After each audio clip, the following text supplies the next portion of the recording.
और black fungus पर इस वक्त देश के दो बड़े डॉक्टर्स को सुनते हैं, डॉक्टर रणदीप गुलेरिया और doctor Naresh Trehan. So into this brain.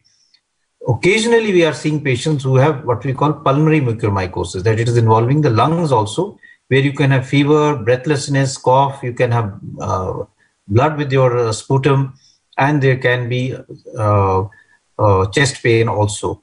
So those are the features that anyone who has these features must consult the doctor. And treatment is multidisciplinary. It involves drugs, but it also involves surgery to remove out the dead tissue and the fungus from that area where it is multiplying, so as to prevent it from further spreading to other parts of the body. But I think the most important thing that I would like to stress here is prevention. We have to prevent fungal infections in our COVID-19 patients rather than looking at treating them, because treating them is difficult. It also leads to higher mortality if you develop mucormycosis. So my plea to everyone would be, if you have COVID-19 and you are diabetic, please make sure your sugars are properly checked and your sugars are under good control. If you need steroids, make sure they are taken in the right dose and only when they are indicated. Do not misuse steroids when they are not required, and be aware of the possible features which could suggest that you may have mucor, so that you can consult your doctor immediately. There are a lot of false messages also going around that this can happen due to eating some raw food, which there is no data to suggest that it is also being linked to the type of oxygen being used. There is clear evidence that it is happening in areas where medical oxygen is used, so therefore it has nothing to do with the type of oxygen that is also being used. And in cases which are being reported from some places, it is also being reported in people who are at home, on home isolation, taking steroids at home and on oxygen through the cylinder or home oxygen concentrator. So even if you are at home, please be careful about taking steroids and don't take them if they are not indicated. So this is the message that I want to give, and I'll now pass it on to Dr. Trehan to give his comments as far as mucormycosis is concerned, COVID-associated mucormycosis as it is called.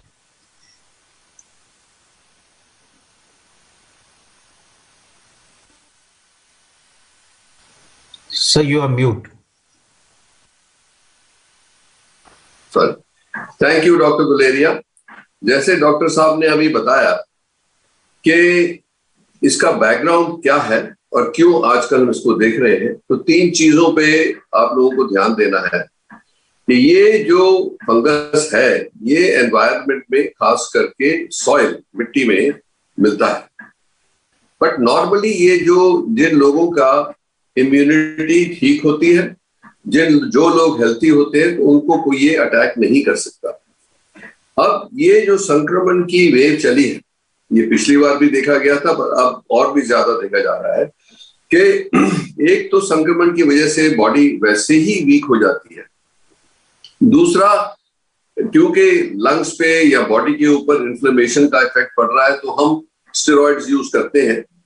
और जिन लोगों में ज्यादा high dose steroids use किए गए और वो diabetic थे और उनका ब्लड शुगर पूरी तरह से कंट्रोल नहीं हुआ, तो वो उनका इम्यून सिस्टम कम होने की वजह से और शुगर हाई होने की वजह से वो वल्नरेबल हो जाते हैं इस जो फंगस है उसको, जिसको अपॉर्चुनिस्टिक फंगस कहते हैं, कि जहां उसको मौका मिलेगा कि वीक बॉडी मिली तो उसके ऊपर अटैक कर सकता है। तो इसीलिए जैसे आपको देखना है कि ऑलरेडी संक्रमण है, दूसरा स्टेरॉइड्स की जरूरत पड़ सकती है, पर वो बिल्कुल स्ट्रिक्टली एक एक्सपर्ट के अंडर ले, क्योंकि इसका जो डोसेज है उस पर भी डिपेंड करता है कि एक तो स्टेरॉइड्स को जल्दी नहीं देना, जब उसकी जरूरत होगी तभी देना है, और उस डोज में देना है जो इन्फ्लेमेशन को दबाने के लिए उचित है, और तीसरा जितनी जल्दी उसको खत्म किया जा सकता है स्टेरॉइड की यूज को, उतना ही फायदा है। तो इसीलिए ये तो खैर एक्सपर्ट डॉक्टर ही बताएगा कि कब शुरू करना है, क्या डोज में शुरू करना है और कब खत्म करना है, पर आपको एक बहुत ध्यान रखना है कि आपका ब्लड शुगर उस टाइम आउट ऑफ कंट्रोल ना हो। तो पूरी ज्यादा से ज्यादा तवज्जो देनी है ब्लड शुगर के कंट्रोल। अब सबसे ये इसका क्या असर पड़ रहा है कि क्योंकि ये जो ब्लैक फंगस कहते हैं, जो म्यूकोमाइकोसिस है, इससे लोगों के दिल में दहशत फैल गई, क्योंकि वो हम देखते हैं सोशल मीडिया में भी और न्यूज मीडिया में भी कि इसकी क्या क्या इफेक्ट पड़ते हैं। तो इसलिए मैं चाहता हूं कि आप इसको अच्छी तरह से समझ लें। तो पहला जो है सिम्टम, जैसे डॉक्टर गुलेरिया ने भी बताया कि उसी सिम्टम को पहले अगर जो पकड़ लेंगे तो इसकी ट्रीटमेंट ज्यादा सक्सेसफुल होती है। तो ये यूजुअली नोज के थ्रू जाएगा या माउथ में भी जा सकता है। तो आप देखेंगे कि साइनस में ये रिजाइड करेगा और मल्टीप्लाई करेगा। और इसकी 3 स्टेजेस होती हैं। एक तो ये है कि अगर जो हम इसको म्यूकस मेम्ब्रेन के स्टेज पे ही पकड़ लें तो सुपरफिशियल डेब्रीमेंट के साथ दवाइयां देते हैं। जो एम्फोटेरेसिन इसकी दवाई है, उसके कई वो इक्विवेलेंट मेडिसिन हैं, वो तो डॉक्टर डिसाइड करेगा। पर उसको अगर जो मेन चीज ये है कि जो जहां जहां ये फंगस लगा है, तो डायग्नोसिस में ये पता लग जाए कि नोज में स्टफीनेस है, पेन है, या एक साइड पे कोई, या गाल के ऊपर कोई स्वेलिंग हो रही है, या दांत कोई लूज हो रहा है, या कोई पैच दिख रहा है मुंह में, कोई फंगस टाइप के ब्लैकिश टाइप।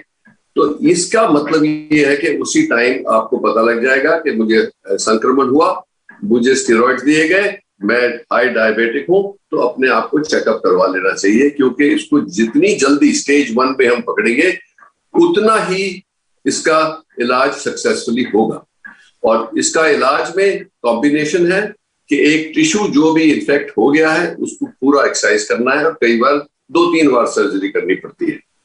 और उसके साथ साथ अग्रेसिव मेडिकल ट्रीटमेंट देनी पड़ती है, जिसकी दवाइयां जो है वो जो एम्फोटेरेसिन है, आइसोकोनाजोल है या पोसोकोनाजोल है, ये सब डॉक्टरों को पता है, वो उचित तरीके से आपको ट्रीटमेंट देंगे। तो उसमें ये पैनिक नहीं फैलना चाहिए पब्लिक में कि आज मुझे ऐसा लग रहा है कि थोड़ा जुकाम हो रहा है, कि मुझे ब्लैक फंगस तो नहीं लग गया। ऐसा नहीं है, ये हिस्ट्री बताती है। और जैसे मैंने बोला कि प्रिसाइज सिम्टम्स है, जैसे नोज में बहुत सारा स्टफीनेस हो, गाल में कोई दर्द हो रही हो, या कुछ ब्लैकिश स्पॉट्स अपीयर हो रहे हो, या आंख में धुंधला दिखना शुरू पड़े, या आईलिड स्वेलिंग हो रही है, या ये ब्रेन में भी जा सकता है। और ब्रेन में भी हेडेक, फीवर, ये सब बातें अगर जो होंगी तो आपको अपने डॉक्टर्स के साथ अपने संपर्क करें और इसकी एग्जामिनेशन कराएं। अब ये बात है कि इसकी ट्रीटमेंट जो आज के दिन हुई वो काफी डिपेंड करती है कि फेज 1, फेज 2 या फेज 3 में ये पकड़ा जाए। अगर जो वो फेज 1 में पकड़ा गया, जब नेजल पैसेज में है या नेजल साइनसेस में है या कोई दांत में लगा है, क्योंकि हमने वो भी केस देखे हैं कि दांत लूज हो गए हैं, तो इसका डायग्नोसिस जो होता है वो टिश्यू से होता है, ये स्वैब से नहीं होगा। जो टिश्यू का पीस लेके उसको माइक्रोस्कोप के नीचे देखते हैं तो पता लग जाता है कि ये फंगस है कि नहीं। दूसरी बात यह है कि इसको अगर जो उसी स्टेज पे हम एक्सरसाइज करके मतलब क्लीन कर लेंगे साइनसेस, या जो दांत है उसको निकाल के उसके टिश्यू को क्लीन कर लेंगे, और अगर जो उसकी ट्रीटमेंट इमीडिएटली शुरू होगी तो सक्सेस रेट काफी हाई है। जब ये फेज 2 में जाता है कि जैसे आंखों में चला गया, और कईयों की आपने देखी है कि आईज भी बहुत फूल जाती है, उसमें कई बार आई को सैक्रिफाइस करना पड़ता है, और उसके बाद स्टेज 3 जब ब्रेन में चला जाए। तो इसलिए ये जानकारी जरूरी है कि ये ना हो कि हर एक को जिसको थोड़ा सा भी जुकाम वगैरह हुआ वो सोचे कि मेरे को भागना है डॉक्टर के पास या कोई दवाई लेनी है। नहीं। तीसरी बात ये मैं बताना चाहूंगा कि इसका जो इलाज है वो मेडिसिन है, पर ये मेडिसिन जो है लंबे अरसे तक चलती है, 4 से 6 हफ्ते, और कई दवाइयां तो 3-3 महीने भी देते हैं जिसमें बहुत सीवियर इन्फेक्शन हो। सो लापरवाही नहीं करनी। एक बार डायग्नोस हुआ है तो जो आपको डॉक्टर की टीम बता रही है उसको उसमें हिचकिचाहट नहीं करनी चाहिए, क्योंकि अगर जो टाइम वेस्ट हुआ तो ये जल्द से फैलता जाता है और लंग्स में भी जा सकता है, लिवर में भी जा सकता है। और इसके साथ साथ जिनको संक्रमण हुआ, जिन लोगों की कैंसर ट्रीटमेंट हो रही है, जिन लोगों जो पोस्ट ट्रांसप्लांट है, जिनको ये इम्यूनोसप्रेशन दिया जा रहा है, उनको भी ये लगने का खतरा रहता है। ये हमें पहले से पता है, पर इतने ज्यादा केसेस होते नहीं। आजकल हमने देखा है इस सेकेंड वेव में जिसमें लंग्स की इन्फेक्शन और बॉडी पे इन्फेक्शन जो हो रहा है वो हाई हो रहा है, इसीलिए बहुत ज्यादा यूज हो रहा है स्टेरॉइड्स, और हमारी बहुत संख्या है डायबिटिक्स की। तो इन सबको मिलके पूरे सावधान रहे, और आने वाले टाइम में इसकी जो जैसे जैसे इसका ट्रीटमेंट चलता जाएगा, नई नई दवाइयां भी आ रही हैं, तो इसीलिए मेरे को ऐसा एक ही चेतावनी देना चाहता हूं कि इसके ऊपर लापरवाही ना करें। अगर जो आपका गाल सूज रहा है या आंख सूज रही है या दांत लूज हो गए हैं या माउथ में कोई ब्लैक पैच दिख रहा है, तो उस टाइम लापरवाही करनी महंगी पड़ सकती है। इसीलिए ब्लैक जो फंगस को कहते हैं, इसको कंट्रोल किया जा सकता है। कुछ तो हम डॉक्टर करेंगे कि इसके साथ, क्योंकि जो judicious use of steroids and good control of diabetes is the key for prevention. Once you have it, get diagnosed and treat early. That's the key. Namaskar.